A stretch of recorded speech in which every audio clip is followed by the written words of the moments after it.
Yo guys, how's it going? Welcome back to another video on the channel. Today I'm going to be talking, I guess, about what headliners is going to do to the market over the weekend, just some investments, some trading that we can do.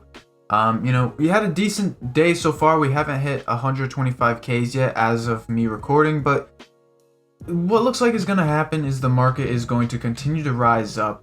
It doesn't look like we got a ton of supply of these cards. Sun, I believe, we checked earlier, he was extinct. I don't know if he is right now. But the market's been kind of weird. We haven't seen, at least on Xbox, we haven't seen as much volume that we once saw. As you guys could have seen right there, and I don't know why I'm switching a league. We only had 1.7 transfers, which is kind of low considering the day we're at for a promo. So yeah, Sun's about 1.3.5 right now on Xbox. I'd imagine he's going to continue to settle down lower and lower as more and more supply comes in. But again, like I was saying, we kind of had a weird day on Xbox at least. And I know some people on PlayStation were talking about it too, but the volume was very low. Usually around promo times, we hit over 2.3, 2.4 mil on Xbox transfers. On PlayStation, obviously, you guys hit much, much more. But, with low supply, and I'm usually during promo times, I like to icon trade. This is when I find the most deals. And it was hard for me to find deals. I mean, this Ballack was a card that I've had for over days. I literally only found Koeman and Rijkaard for like literally 10, 15K flips, if that. With that being said, there's not a strong player base on the game right now, but what also is weird is that lightning rounds are selling out very fast. So I don't really know what to think of it, but what's happened is the market's actually started to go up. We're seeing a lot of the alternatives, they have done very well. Fodder has been going insane. We're going to take a look at it. And essentially what I'm going to be doing over the weekend is probably looking to snipe some fodder that is very high. We talked about team of the weeks and stuff like that too. I thought, a buy window would have came a little bit earlier and stuff like that, and we did sell something. It looks like the Rijkaard did sell, which was nice. But looking at and judging off of what we've seen, I'm expecting, I'm expecting cards to continue to do well until we hit that weekend league sell-off period. So we're gonna lower down the pricing a little bit here, but what I was saying, and we'll get back to it. Again, I'm expecting the market to continue to do well, and we're probably going to take a loss on Puyol there, but I'm expecting us to continue to do well into Friday evening. Again, like I said, alternatives and the substitutes have been doing very well.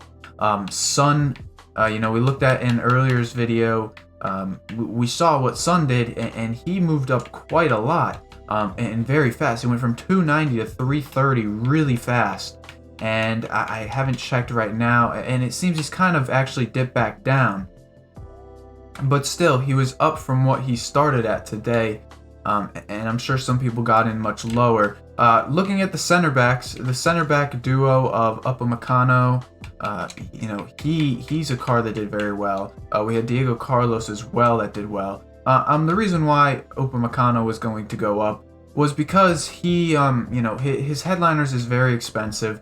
Card has very limited supply, and when limited supply comes in, the price can move much faster, and it's more volatile. Whereas with the headliners being so expensive, now you have this huge gap in between. There's going to be a little bit of a gap that needs to get filled, and Upamecano obviously started doing that, and he was panicked a little bit right at the start. But just like Cristiano Ronaldo's inform, you had to be quick with this. Obviously, the substitutes aren't doing as well now, but they rose up quite a lot. Like I said, Sun went from 290 to 330, literally in the snap of a second. So if you got in early, you probably made some good profit. And that's what happened with Ronaldo during Team of the Week. The inform dropped down very fast, and he rose up like 200K, literally in the matter of a few minutes, and then he came back down to about like the halfway spot. So I'd imagine that's something that you got to keep an eye out for. A lot of people are hopping on substitute trading, so it is a little more tough to do, and you have to get ahead of the curve.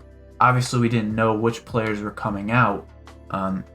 Speaking more of informs, looking at some of that team of the week fodder that we were talking about, Zapata, I'm a big fan of this guy's card. I think, he's got a really nice gap to fill. He actually went up in price with the supply that came in, which again, this is a little shocking to me. I didn't think that this card was going to go up. I'd want to say that this is just due to the fact that we didn't end up getting a Team of the Week SBC today.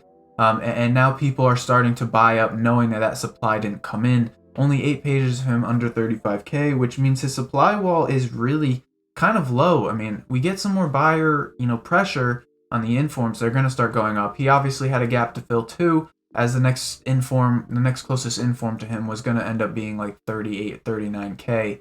I still think there's a chance that he dips down. A Team of the Week SBC would see some panic on this card, and there's always a chance of that coming out tomorrow, on Saturday. Something we'll have to wait and see for what happens. Looking at some of the other ones, I know with the new SBC that came out, some cards like Ben Me, they absolutely flew. This was a card that was at discard price just yesterday. Now I want to say he's at around 15, 16k, maybe 13, 14. Still some really huge rises. Yeah, so he's about 15k. Some huge rises on this guy's card. Again, this is something that you have to. I guess this one wasn't warranted because of the new SBC that came out. But with cards like this, you do have to, hop in around Thursday, Friday. I said was always the lowest point for these informs, and it depends on the content that drops. Now, obviously, no Team of the Week SBC. It raised, some of these fodder cards up a little bit, as there was, obviously when you do the Team of the Week SBC, a lot of supply comes in, and people, that's the card that you're going to get. You're going to get the stinkers, which adds more supply, bringing price and demand down.